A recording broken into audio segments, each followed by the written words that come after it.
I'm back. So, with the coronavirus out there and everybody panicking and stuff, there's like a lot of things that I don't understand.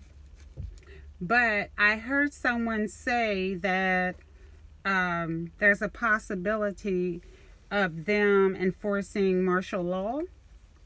Now, that's a whole different thing, and I've never really quite understood the term martial law. I mean, I have an idea, but I'm not really educated on the facts of martial law. So, what I'm going to do is I'm going to help other people to understand what martial law is. And while I'm telling you what it is, I'm also learning as I explain it. So we can learn together. I think it's important that we as Black people should know what martial law anyway, what it is anyway, because every time they kill us off, they threaten us with martial law because they don't want us to reciprocate. So we're always being threatened with martial law. So I think it's very important for us to know exactly what it is. Okay? So let's begin. I would like to explain to you what martial law is and go into depth of what's involved in martial law. Martial law is when the government takes over a designated territory. They suspend constitutional rights and enforces their authority and their power with the use of military force. Basic civilians' rights such as a trial before imprisonment and other democratic processes are limited or suspended completely. Every democracy has the potential for martial law. Martial law usually happens during something like a large riot, a terrorist attack, or a large-scale disaster. The trouble is, there have been instances where martial law has gone too far. Do you guys remember what happened after Hurricane Katrina? So that's a very good example of martial law gone wrong. Okay? I'm going to list some things that can happen during martial law. Not saying that it will happen, but I think it's good to be educated and prepared in case it does. So, number one, the confiscation of firearms. Any civilian with a firearm will be deemed as a threat, which means it's important to hide your weapons in a place that only you and trusted family or friends know about. Expect to be thoroughly searched without cause. They don't have to warn you that they're going to search you.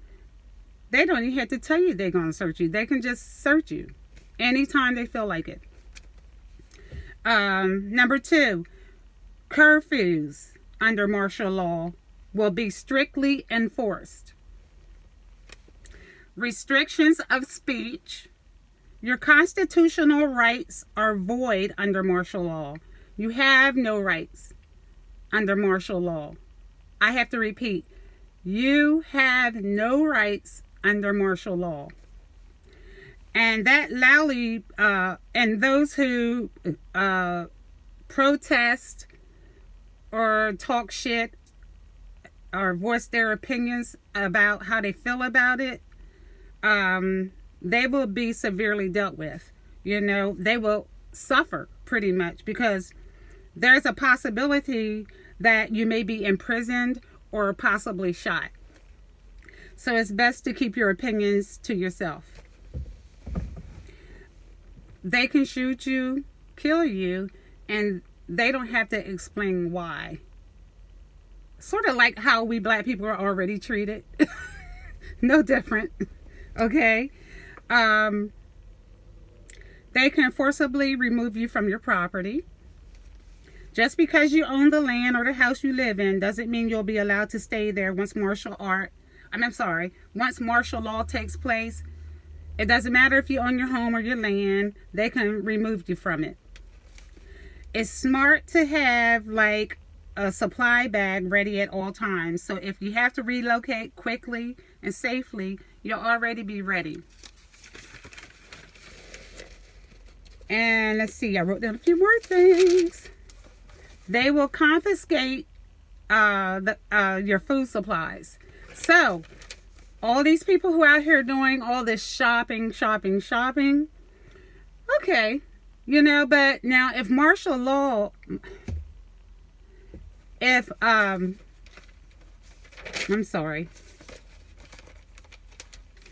martial law takes place, if you don't have your food hidden in like a secret location somewhere where nobody knows where it is, more than likely your food will be confiscated.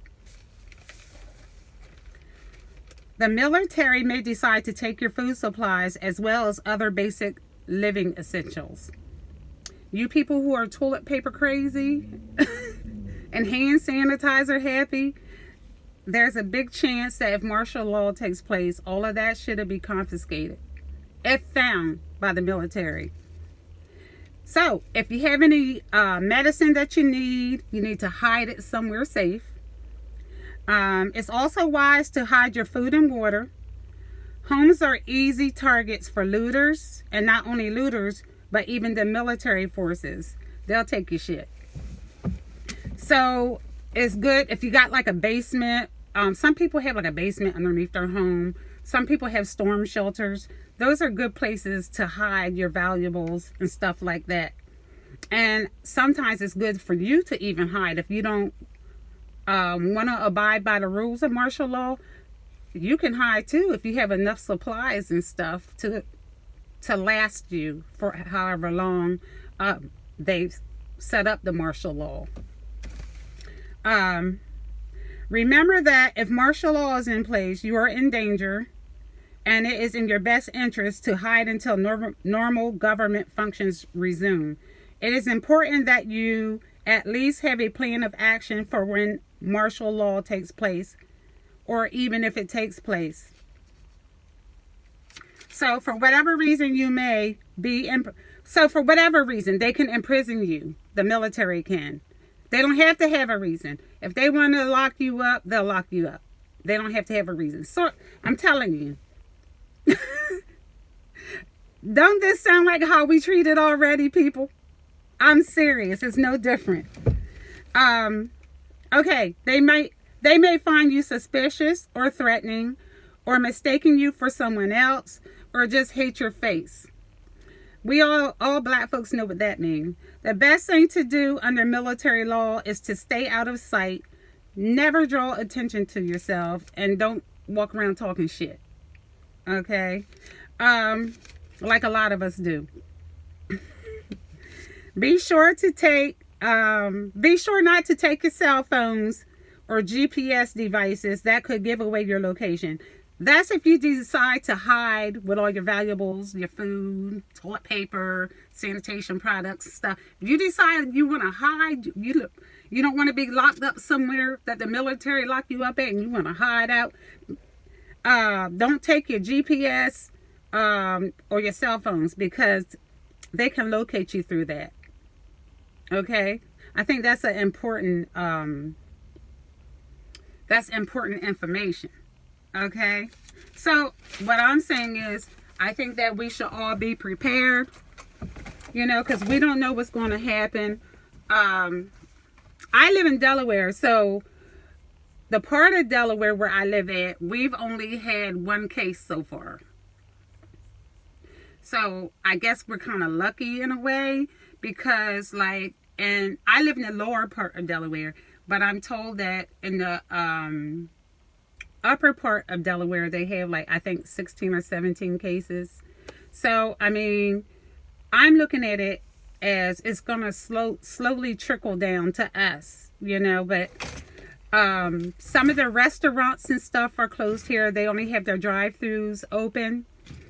And what else? I went to the gym last night to work out. And I'm going tonight. Because the reason I say other than I want to work out, but it's normal for us to wipe machines and equipment down before we get on and get off. So I feel somewhat safe about that, you know. I'm keeping my baby girl in the house, you know. And another thing that I'm doing differently is I'm wiping my steering wheel off when I get in the car. What else? When I leave the gym, I'm wiping my hands off. If I go to the restroom, you know, at the time that I'm working out, I even if I don't use the bathroom, just touching the knobs on the doors and stuff, I wipe my hands off. I take hand sanitizer with me. Although they have sanitizer all over the gym, I still take hand sanitizer with me. And I think they use cheap shit there. So I got some expensive stuff I'm going to take with me tonight so I can wipe the, you know, the weight machines down and the weights and stuff like that. I'm going to also wear, I wear weightlifting gloves, but they have the end of my fingers out. So I do have some weightlifting gloves that covers up my whole hand. So I think I'm going to wear those tonight. And I'm taking precautions. I'm pretty much a clean person anyway. Not that that matters, because if you're next to somebody who has the virus, whether you're a clean person or not, you can get it. I think that we black folks should start taking this more serious than what we are. I've been at work every day, and I'm a receptionist at work, and we've had less customers. We sell cars, and we've had less customers. A lot of customers are calling to see if we're still open. Of course we are. I'm trying to think. Well, I didn't go out like everybody else did and load up on toilet paper. And as I told you before, we always have hand sanitizer in the house. So, but we didn't load up on toilet paper. We didn't load up on food. We didn't do none of that shit. So I hope they don't put martial law into effect, because I don't have shit. Really, I don't. Both of my cars are gassed up. You know, I don't know if that's going to help any, but they're gassed up. So if I need to go somewhere, you know, I can go.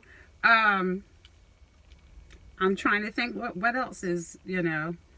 Oh, wow. So, you know, if martial law does go into effect, we're pretty much like prisoners.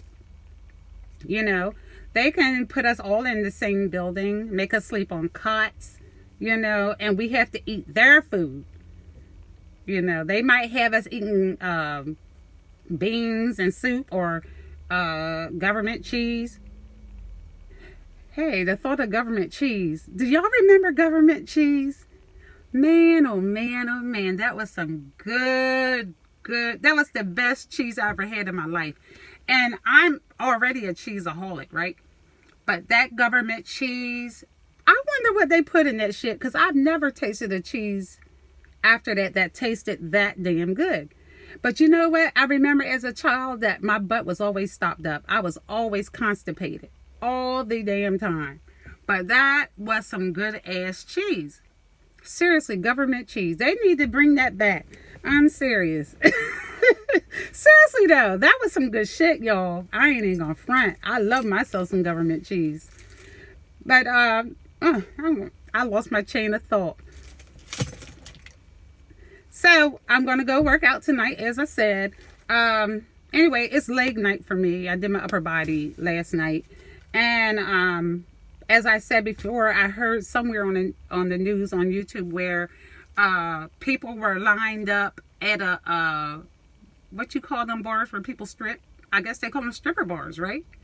I've never been to one. And we have very few here. I think where we live at, we have like one, but that's like about close to an hour away. But I've never been interested in going to strip bars. At one time I wanted to dance at one. But they don't take fat chicks. I heard that somewhere in Atlanta, or I'm not sure, they do take fat chicks as strippers. I'm not sure though, but it's too late for me now. I'm my body isn't the best now. But anyway, what was I saying? Yeah, they said that there was a long line of a group of black folks lined up at the strip bar. Now they're telling people to stay home because of the coronavirus. But black folks want to see strippers so damn bad that they don't care. You know, I am not even going to talk about, again, how dumb black folks are. I'm tired of saying it. I'm just tired of saying it. You know, so I'm not even going to comment on it. I say like this, if you want to go to the stripper bar, go ahead. Okay? Just go ahead. Knock yourself out. I'm sick and tired of it. But anyway, I've been thinking about a beer all day. I'm trying to stop drinking beer. My stomach is so fat, y'all. But anyway, thank you guys for listening. I'm going to go in here and finish the latter part of my day. I have like about 30 more minutes. And I should be done. So thank you guys for joining me. Please be safe out there. Take this serious. You know, just really take it serious because this is serious. All right. I worry about my people. Please don't forget to like and subscribe to my channel. Toodles.